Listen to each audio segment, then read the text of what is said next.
rest in peace, Mama. Rest in peace, Kobe. But remember when Kobe passed, all of the Kobe products on Nike's app and website sold out. Yeah. We watched them sell out.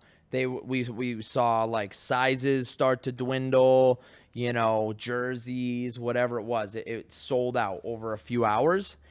After everything sold out, Nike pulled the product pages and then made an announcement saying, we've removed all Kobe products from our websites because we don't believe it's appropriate to be selling his products right now in the news and wake of his passing.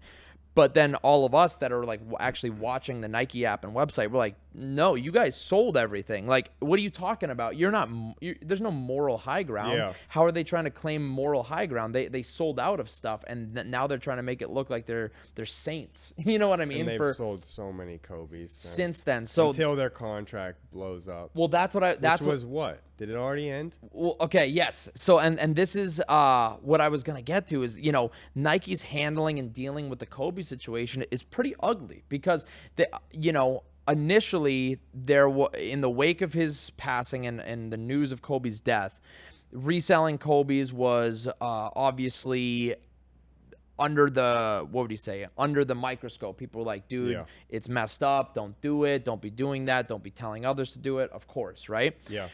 Naturally, people maybe thought Nike would, you know, make a bunch of Kobe's, make them accessible for everyone. They get a payday, people get their Kobe's, everyone's happy. But instead, what they did was limited colorway after limited colorway. Yeah, just kept doing limited colorways. It's like 3,000 pairs, 2,000 pairs, 5,000 pairs. Over and over and over for retroing Kobe's and new sick colorways. Grinches again. And all of them were very much impossible to touch. You know, they were for normal consumers. They had a lot of Grinches, I think. The Grinches were higher stock, but for the bulk of the Kobe releases, dude, not many. There was like no stock. They were really difficult to touch, and people kept blaming resellers the whole time, and we come back and said, blame Nike. Nike's not. They have the ability. They could produce 1 million of any of these colorways. You know what I mean? They're just simply not. And as a result, we got news just a few weeks back, more or less official news that Nike, the Kobe estate and Nike, that contract's over. So there's not going to be any more. As of right now, there's not going to be any further Nike Kobe shoes produced. At least under the terms of that old agreement. And through the rumor mill, and this was more or less confirmed, what we ended up hearing is that Kobe's family, Kobe's wife and estate was not happy and very discontent with how few Kobe's there were, and people were complaining like, well, didn't Vanessa Bryant put up like something about last Kobe ever or something like that with Nike? I think so. Yeah. Something like that. Yeah. But yeah, basically people were saying that Vanessa Bryant in particular wanted to produce more grade school Kobe's. Okay. Kobe was super, super big into supporting youth basketball, he was big girls time. basketball, Yeah, right? big time. So for Nike to refuse to produce more grade school Kobe's, it's a slap in the face to him and what he cared about and what his estate is continuing to pursue, which is giving Kobe's to people that want Kobe's and want to support him and rep his brand and his name and legacy, more or less. So it's an absolute shame how Nike handled that situation, because now here we are, after all the fallout, the official word is that the Kobe estate is going to be pursuing their own licenses and patents. Would they ever go to like Adidas? And possibly producing their own Kobe's. Like Would they go to Adidas?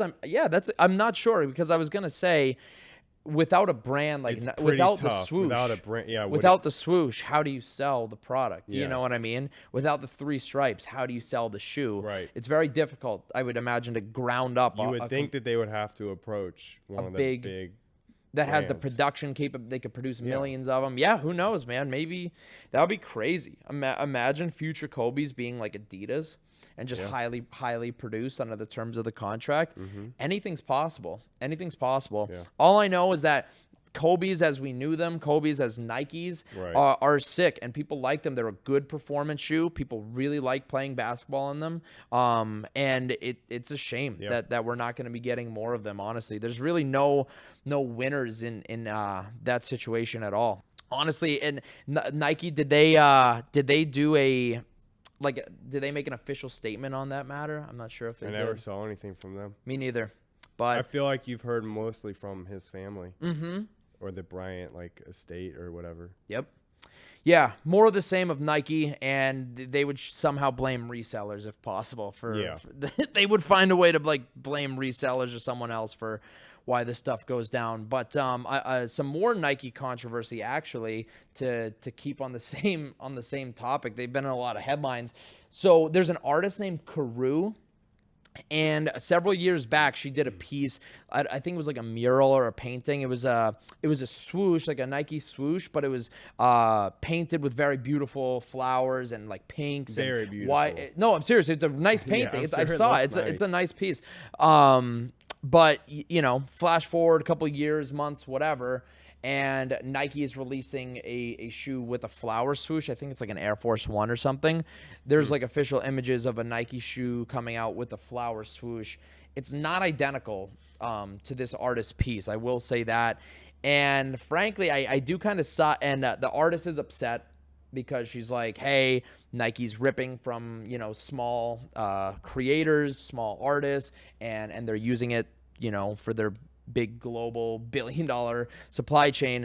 I actually am more siding with Nike on this one, and my reasoning for that is because, what are they just not allowed to make a swoosh out of flowers? How many custom Nike swoosh designs do you think are out there? Tens of thousands. So many. I'm sure someone did a Nike swoosh out of flames. There's probably a Nike swoosh out of smoke. Probably a Nike swoosh. But does that mean they're not allowed to ever, use their own logo and make it look like out of color it with flames? I mean, legally she has nothing to stand on. Yeah, legally she has nothing to stand on. It's really just a matter of do you believe that Nike ripped the design for her? And I would say probably not, because Nike does all types of unique stuff with the swoosh. Yeah. The swoosh is the most identifying thing of their brand, so they're changing it up and kind of customizing it all the time. But there is an industry problem stealing from small artists with the design contests.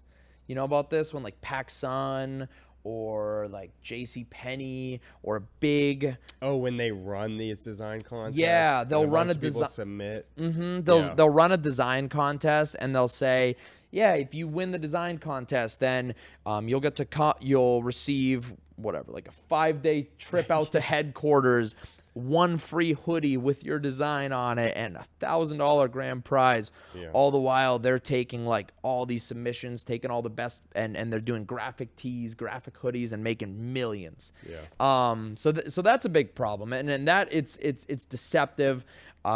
Obviously, it's not theft because people are willfully submitting their own designs. They're signing off on it. The terms of the contest. I know.